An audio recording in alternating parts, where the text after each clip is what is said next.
ইত্যাদি। আমরা আশা করি যে অতি দ্রুতই একটি জাতীয় নির্বাচনের তফসিলের মধ্য দিয়ে ইতিমধ্যে বাংলাদেশের বিভিন্ন রাজনৈতিক দল তাদের দলীয় প্রার্থী ঘোষণা করেছেন। নির্বাচনী গণসংযোগ হচ্ছে, নির্বাচনী একটা আমেজ তৈরি হচ্ছে মাঠে। আমরা আশা করি আপনাদের পছন্দ মতো প্রার্থীকে আগামীতে আপনারা নির্বাচিত করবেন।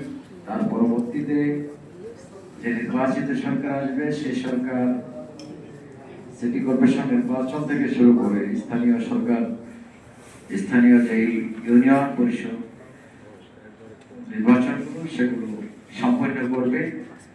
এবং আমি প্রত্যাশা করি আপনারা যারা বাংলাদেশের বিভিন্ন জেলায় ইউনিয়ন পরিষদের মেম্বার হিসেবে দায়িত্ব পালন করছেন, আপনাদের নীতি আদর্শের উপর অবসর থেকে সাধারণ মানুষকে সেবা দিয়ে যাবেন সেই প্রত্যাশা করে আমার সংক্ষিপ্ত বক্তব্য শেষ করছি। খুদা হাফেজ। বাংলাদেশ জিন্দাবাদ। আসসালামু আলাইকুম ওয়া রাহমাতুল্লাহ।